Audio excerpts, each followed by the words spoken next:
The Falklands campaign of 1982 saw the largest deployment of British Special Forces since the Second World War. The Special Air Service, the Special Boat Squadron and the Royal Marines Mountain and Arctic Warfare Cadre conducted spectacular raids during the war. One of the most successful was the attack made by D Squadron SAS against an Argentine airfield on Pebble Island.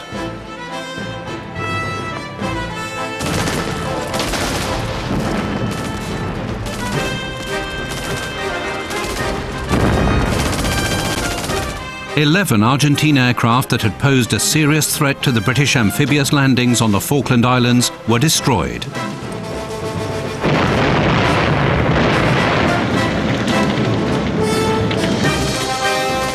It was a fine example of the SAS motto, "Who dares wins." Deep in the South Atlantic, the Falkland Islands had been a source of dispute between Britain and Argentina ever since the British first settled there in 1833.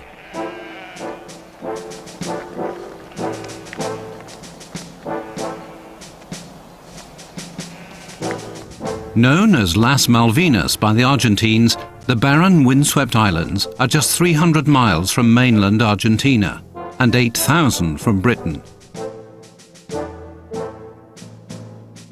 But at the beginning of the 1980s, their population of 1,800 was staunchly British and strongly opposed to any links with Argentina.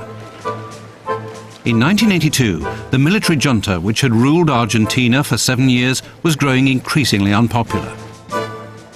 In a dirty war against left-wing groups, more than 3,000 Argentine citizens had disappeared without trace. The economy was in ruins, with inflation rocketing to more than 600%.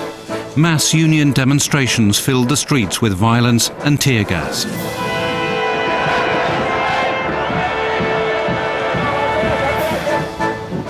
The military dictatorship was desperate for a foreign diversion.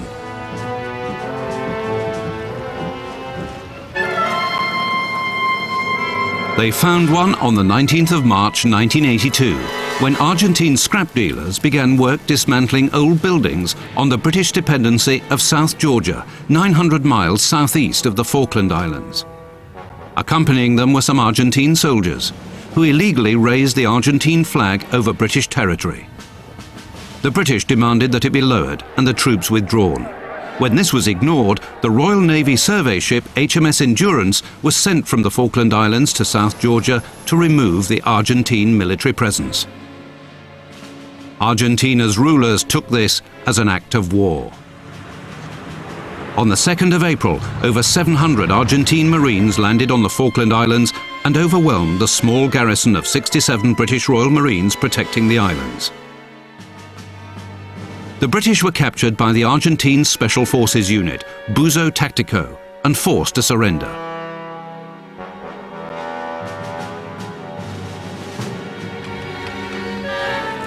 The next day, Argentine forces captured the island of South Georgia against fierce resistance from the garrison of only 22 Royal Marines stationed there. The Argentine people were rapturous as their military occupied the Malvinas.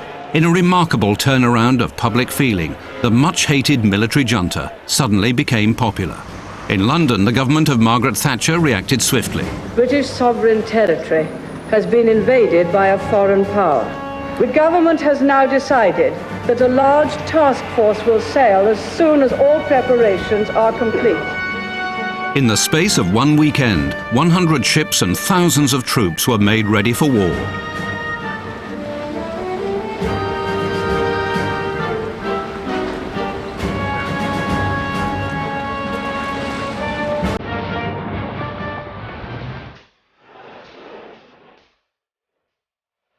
On Monday, the 5th of April, the task force set sail on its 8,000-mile voyage to the Falkland Islands.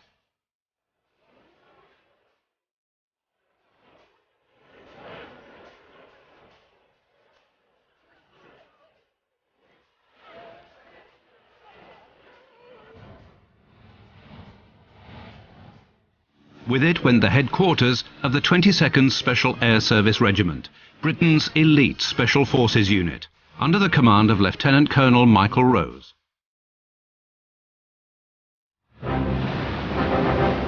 Only 2 months earlier, the SAS had started contingency planning for operations in the Falklands, but had been told that no scenario could be envisaged where it would be necessary to deploy them to the islands. The troops honed their skills as the task force headed south.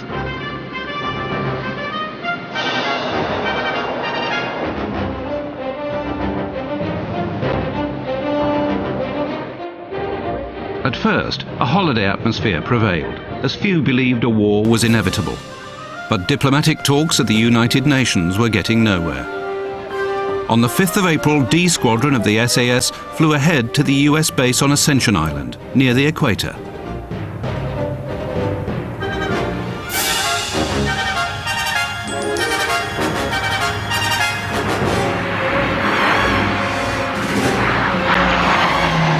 From there, they embarked on the supply ship Fort Austin as part of an advance force to South Georgia. With them were members of Britain's most secretive Special Forces unit, the Special Boat Squadron. The SBS was primarily responsible for beach reconnaissance prior to an amphibious landing.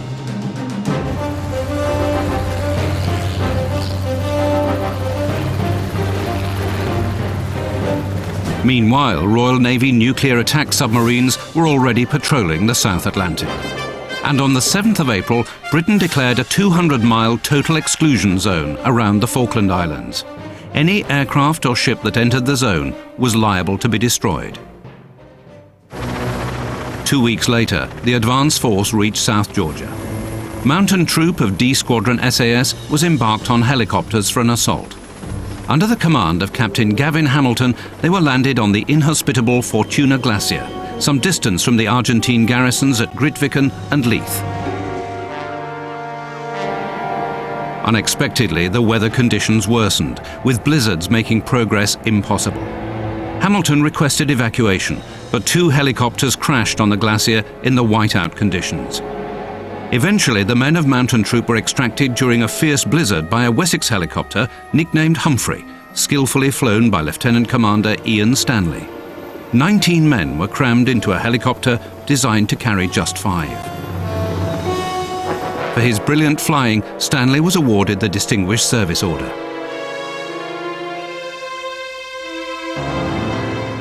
Undeterred, the commander of the SAS detachment, Major Cedric Delves, decided to put his boat troop ashore in their 5 Gemini inflatable craft.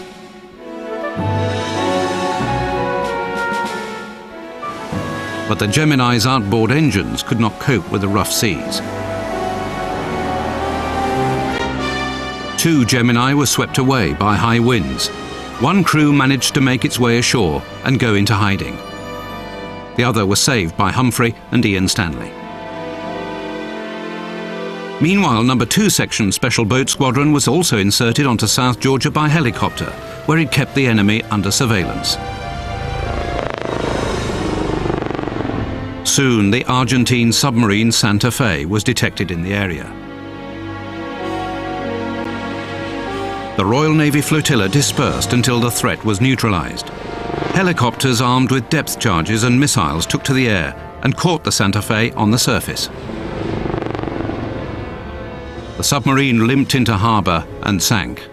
With the threat eliminated, the Royal Navy ships returned. Major Guy Sheridan, commander of M Company Royal Marines, and his SAS counterpart Major Delves decided to mount another helicopter assault, supported by the naval gunfire of the frigates HMS Antrim, Brilliant and Plymouth. Once ashore, the Royal Marines and the SAS quickly advanced on Grytviken and accepted the Argentine surrender on the 25th of April. It was a small but significant victory, and the government was quick to capitalize upon it. The commander of the operation has sent the following message. Be pleased to inform Her Majesty that the White Ensign flies alongside the Union Jack in South Georgia. God save the Queen. What happens next, Mr. Nott? Thank you very much. Just rejoice at that news and congratulate our forces and the Marines. The reaction in Argentina was equally belligerent.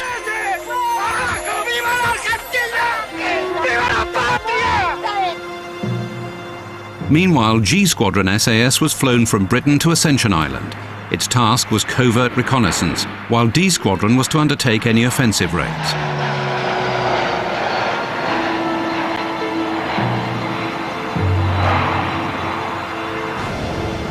From Ascension Island, the squadron joined the task force. And its men were able to start training with the helicopter squadron, which was to support the Special Forces units.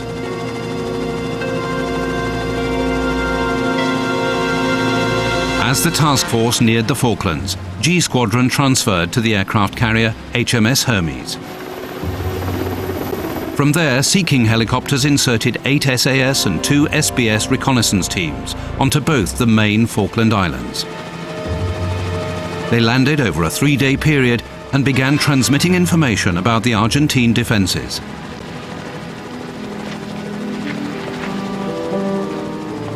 Just 1 month after the Argentine invasion, the campaign to retake the Falklands was about to begin.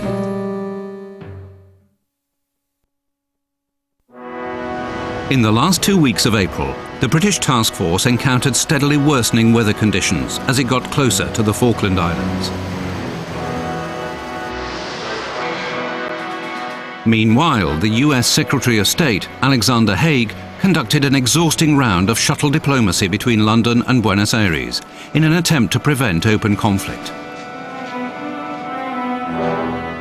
But neither the Argentine people nor the military dictatorship would give in.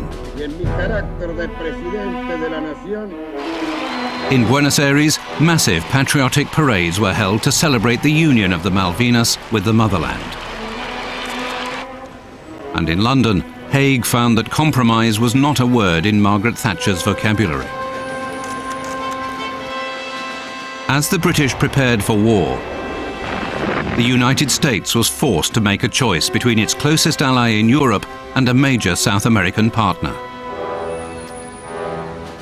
It's a very difficult situation for the United States because we're friends with both of the countries engaged in this dispute. And we stand ready to do anything we can to help them, and what we hope for and would like to help in doing is have a peaceful resolution of this with no forceful action or no bloodshed. The Americans chose to back the British, providing vital satellite intelligence and some of the latest military hardware, including AIM-9L Sidewinder air-to-air missiles.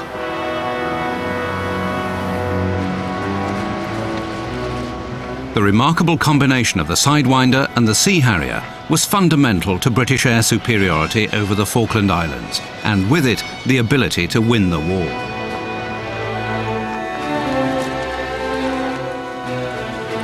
The American elite Special Forces unit, Delta Force, provided its SAS counterpart with state-of-the-art communications equipment and Stinger anti-aircraft missiles not yet used in action. Meanwhile, the Argentines were heavily reinforcing their military presence on the islands.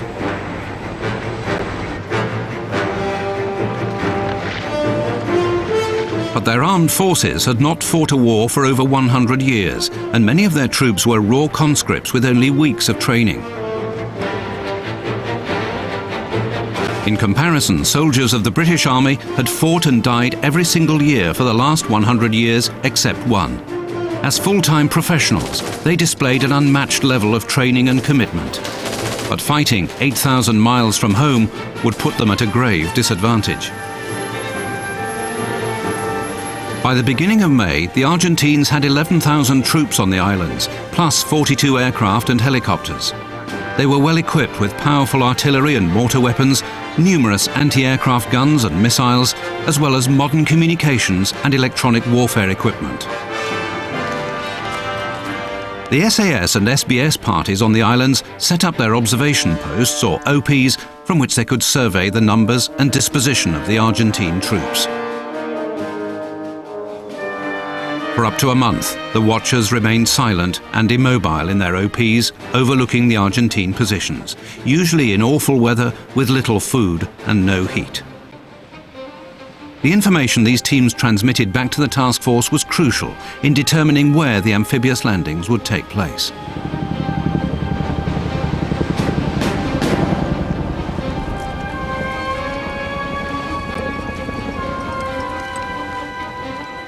Meanwhile, the first Royal Navy and Royal Air Force airstrikes against the airport at Stanley were already underway.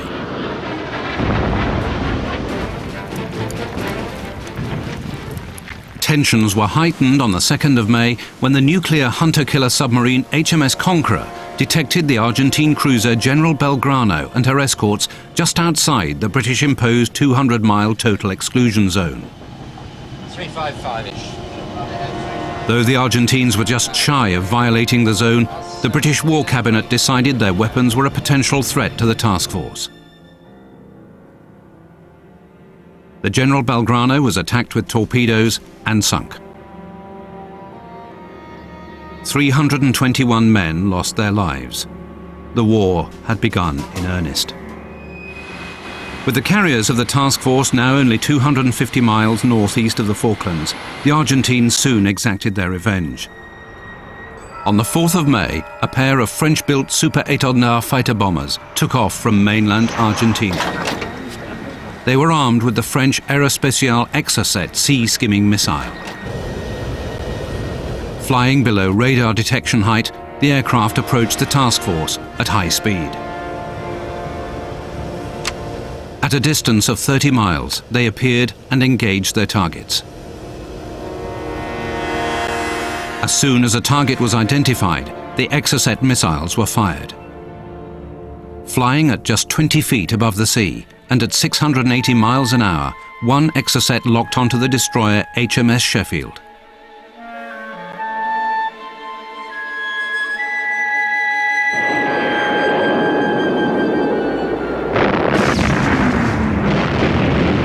"20 men died, and the shiny chef became a burning, useless hulk." It was a great shock to the task force. If one of the aircraft carriers, HMS Invincible or HMS Hermes, was sunk or disabled, an amphibious landing would be impossible, and the war lost.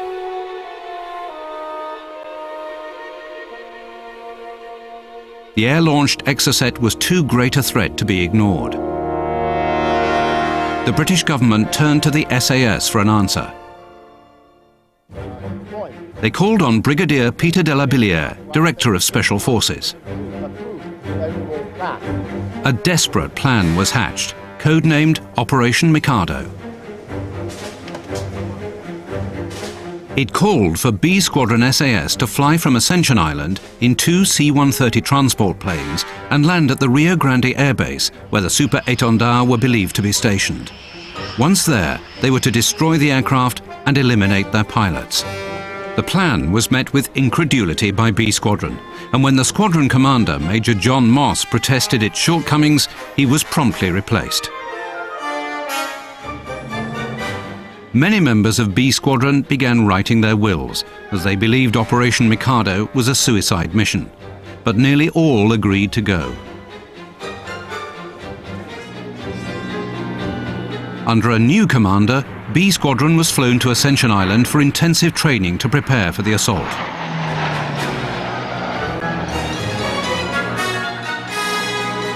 Fortunately, wiser counsel prevailed.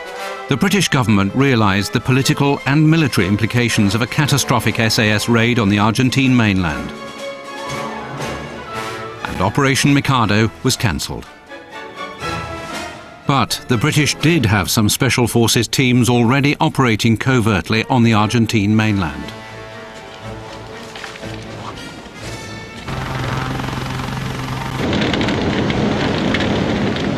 The Argentines soon became aware of this when on the 20th of May the wreckage of a burning Royal Navy Sea King helicopter was found in neutral Chile.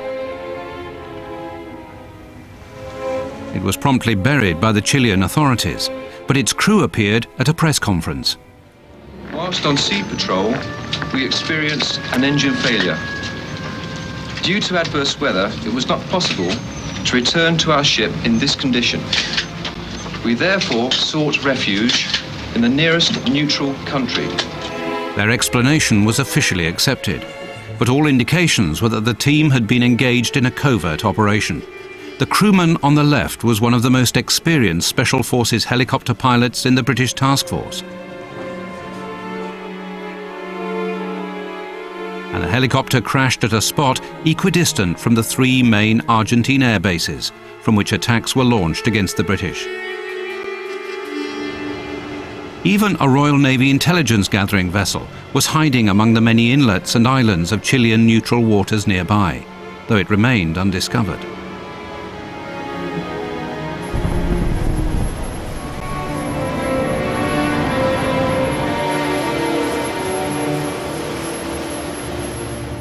The Exocet was still a major problem for the British. Finally, Margaret Thatcher persuaded President Mitterrand of France not to supply the Argentines with any more Exocet missiles, despite the terms of the original contract. It was a sacrifice for the French. The going price for an air-launched Exocet had been $450,000, but the Argentines were willing to pay $1 million. The British Secret Service was given $50 million to purchase every Exocet on the international arms market. Those that could not be bought were sabotaged. But the Argentines were not about to give up. By early May 1982, the British task force had gained air supremacy over the Falkland Islands. But with winter fast approaching, the decision as to where and when to make the amphibious landings had to be made quickly.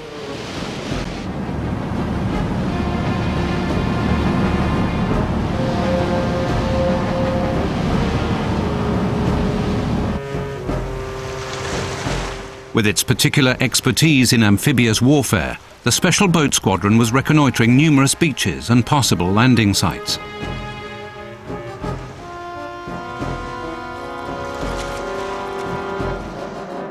This is a view of one of the landing sites that was finally selected at Port San Carlos. Working mainly at night, SBS teams approached by boat or underwater. They use specialized equipment, like beach profile recorders, to determine whether a particular beach was suitable for landing craft and support vehicles. Although armed, the SBS preferred to operate by their motto, not by strength, by guile. With the help of the SBS's intelligence, the decision was made for the amphibious landings to be on the western edge of East Falkland at San Carlos Water. But G Squadron SAS had already identified a serious potential threat to the proposed landing site.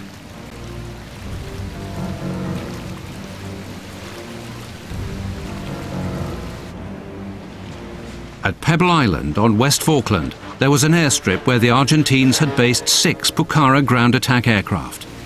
Armed with rockets and napalm canisters, these could cause untold casualties among the closely packed troops on the landing beaches.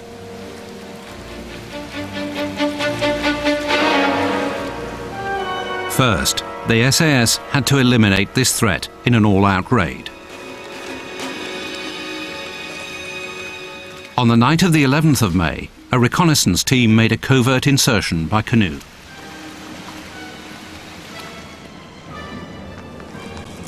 After hiding their craft, the reconnaissance team observed the Pebble Island airstrip for several days. The commander of D Squadron SAS, Major Cedric Delves, takes up the story. It's a question then of moving forward, what would you call the close reconnaissance. Only 2 men went forward. The intention was to confirm we had a target. One had to get fairly close. At this stage, we wanted detailed information.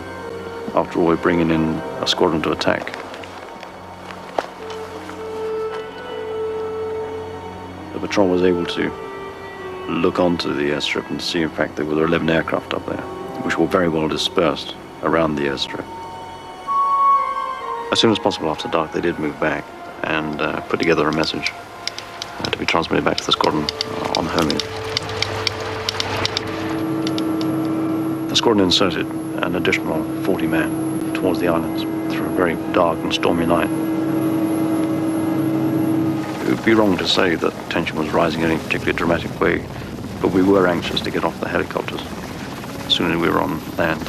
Sooner really we've become masters of our own destiny.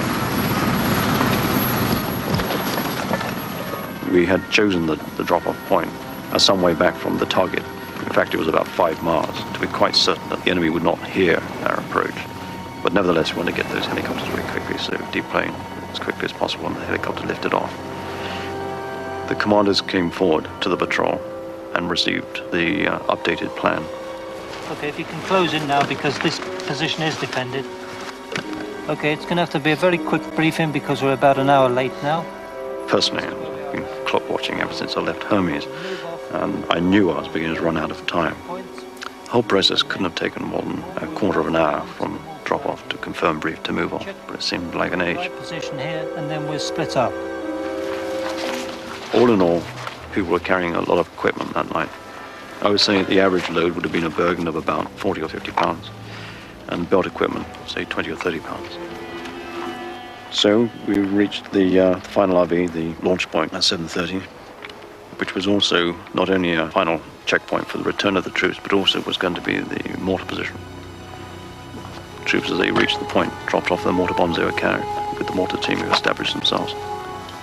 And I thought, well, since we're here, we might as well let the troops go forward and do what damage they could for 15 minutes.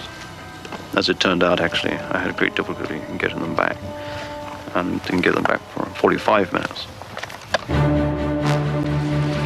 The attack on the airstrip itself was conducted on the night of the 14th of May by Mountain Troop under the command of Captain Gavin Hamilton.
The raid was a complete success, and all 6 Pukharas, as well as 5 other aircraft on the airstrip, were destroyed.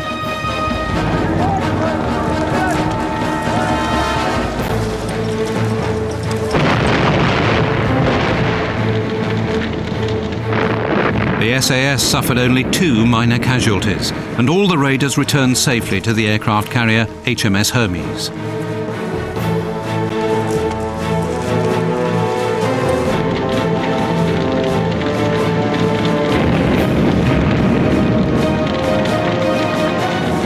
The British landings could go ahead with a much reduced threat of air attack. But for the SAS, tragedy lay ahead.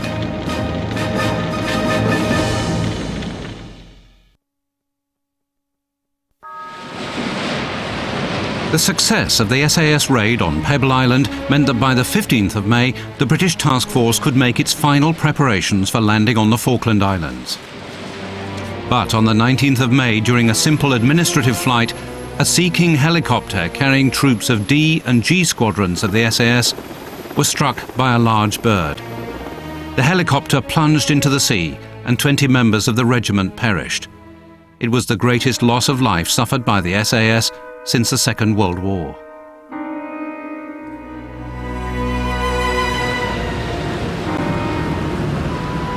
Despite this tragedy, the British landed in San Carlos water on the morning of the 21st of May.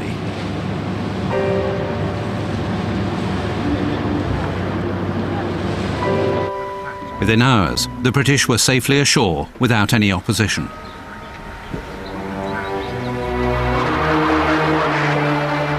But then, the Argentine Air Force struck back with great courage and determination.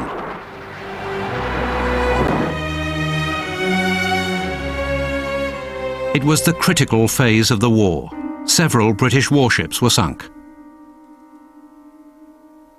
On the Argentine National Day of the 25th of May, the Exocet claimed its most important victim so far, the massive container ship Atlantic Conveyor.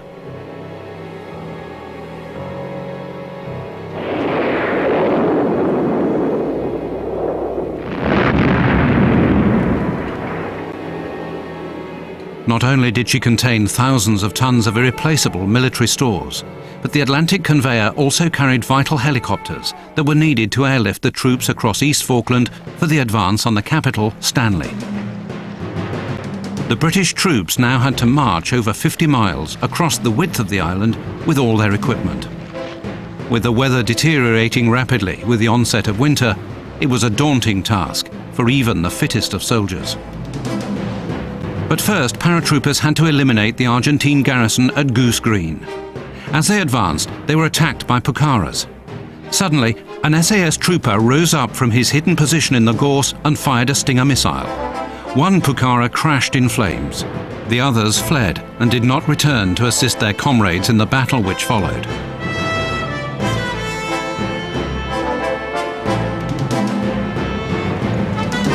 On the 28th of May, the 600 men of the 2nd Battalion Parachute Regiment won a great victory at Goose Green when the Argentine garrison of 1,200 surrendered after 14 hours of heavy fighting.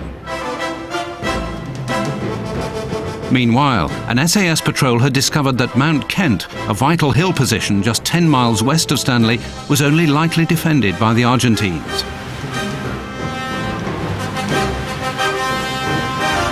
Lieutenant Colonel Rose immediately inserted the whole of D Squadron to hold the position. For days, the SAS fought off repeated attacks until reinforcements arrived.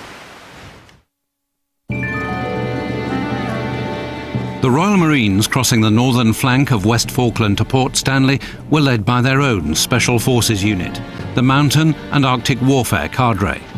These Marines were trained to fight and survive in the most difficult weather and terrain conditions anywhere in the world.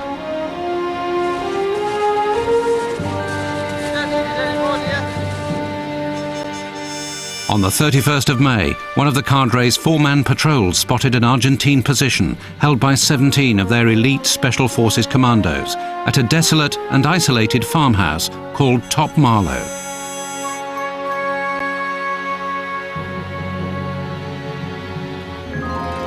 The Royal Marines alerted their commander, Captain Rod Boswell, who decided to mount a raid with all the men he had available.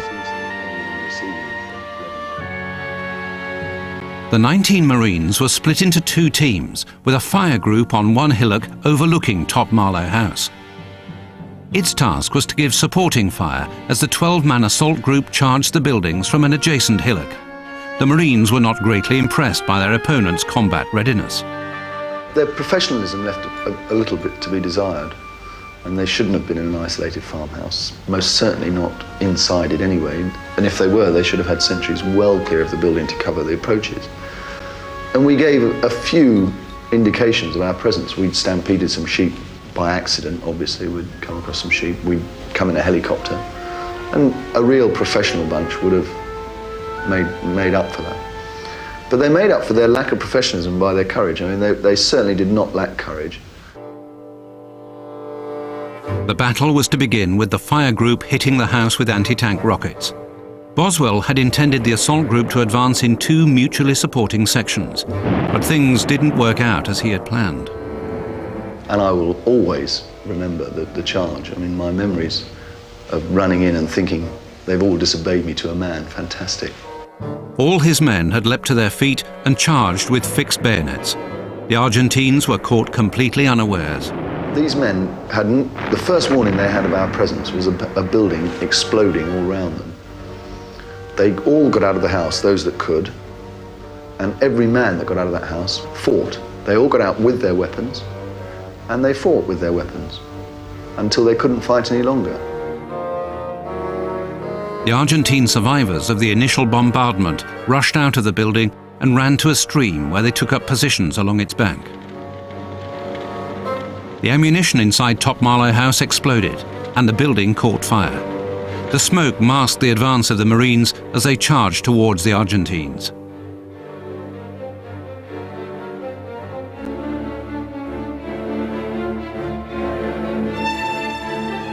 They fired their grenade launchers over the building to drop onto the Argentine commandos sheltering along the stream bank. 2 of the assault group were severely injured by gunshot wounds in the intense firefight.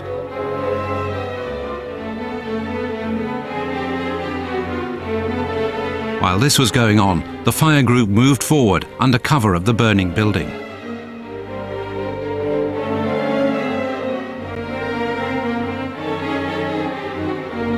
The fire group then emerged from behind the burning building and attacked the Argentines from the flank.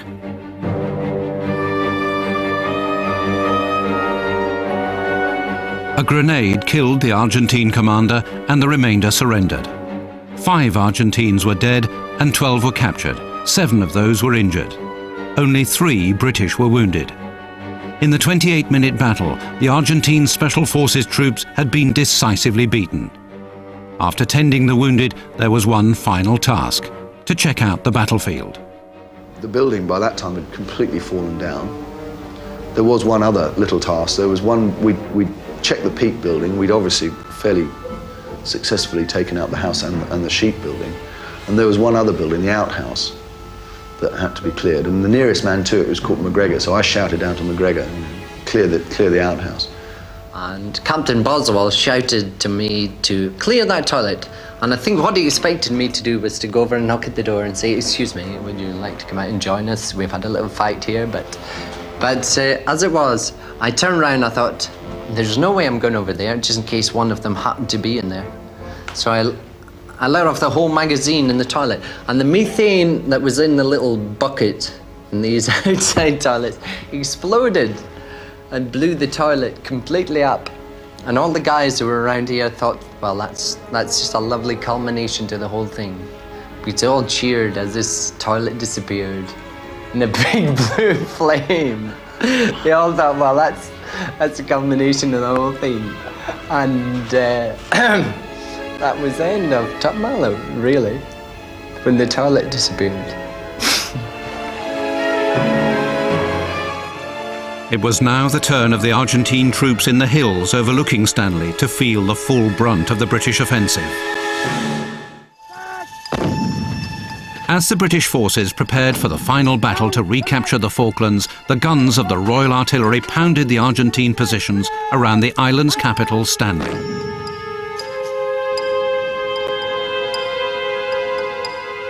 From the end of May until the 10th of June, when the main battle for Stanley began, SAS teams were active on both East and West Falkland. 4-man patrols continued their reconnaissance mission. On the 5th of June, one of these patrols was deployed to Fox Bay on West Falkland to man an observation post. On the 10th of June, this was discovered by an Argentine patrol. Although heavily outnumbered, the patrol commander, Captain Gavin Hamilton, engaged the enemy in a fierce firefight to allow his men time to retire to safety. Despite severe wounds, he fought on until he was killed. Hamilton was awarded a posthumous military cross. Knowing that the islanders normally communicated with each other by shortwave radio, the SAS used the same frequency to conduct a psychological warfare campaign against the Argentine High Command.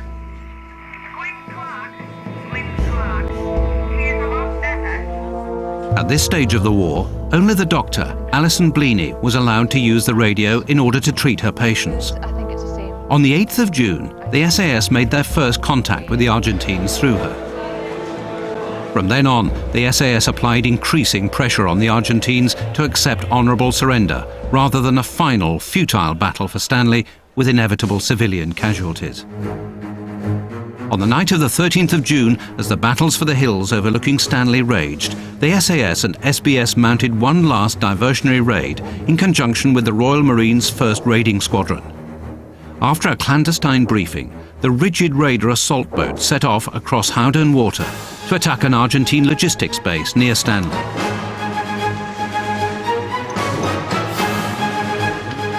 The raiders consisted of 3 SAS troops and 6 men from the SBS in 4 rigid raiders.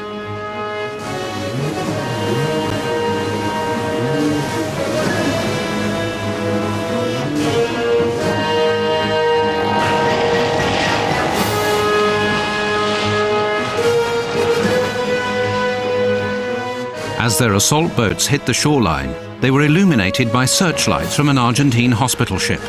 This was in total contravention of the Geneva Conventions, which forbid a medical unit to play any part in active combat.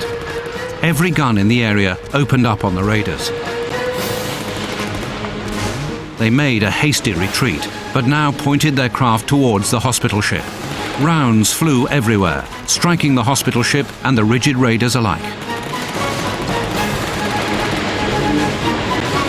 Once behind the hospital ship, the torrent of fire slackened, but one of the boats had been hit in its outboard engine and had barely made it to safety. All 4 rigid raiders were completely burnt out, but miraculously, only 3 men were injured. Meanwhile, in the hills overlooking Stanley, the SAS was using laser target designators to direct Harriers carrying laser-guided bombs.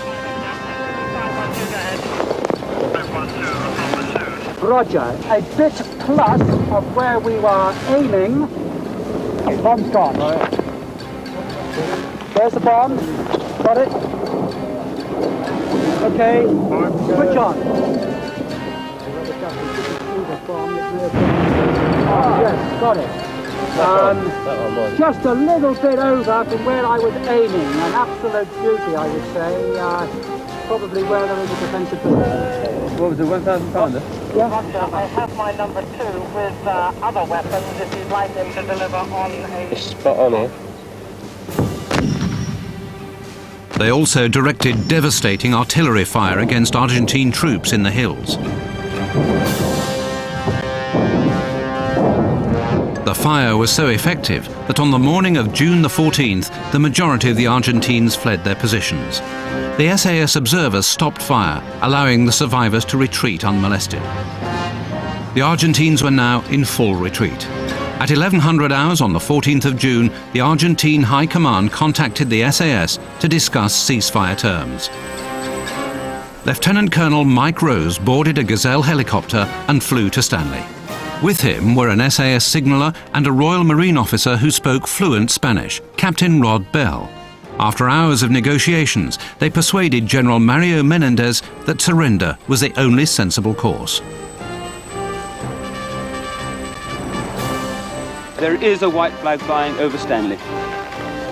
Very marvellous. The Land Force commander, Major General Jeremy Moore, accepted the Argentine surrender at midnight that same day. A signal was sent to London via the SAS satellite communications link. The Falkland Islands are once more under the government desired by their inhabitants. God save the Queen. More than 700 Argentines and 253 British troops had died in the process. The Falklands War could not have been won without the Special Forces.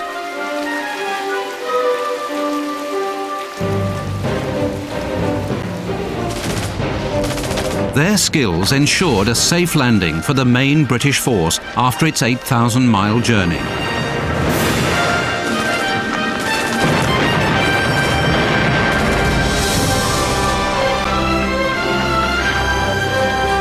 And during the land campaign which followed, they helped to maintain the pressure, which brought the whole campaign to a triumphant conclusion only 72 days after the Argentines had first raised their flag over the islands.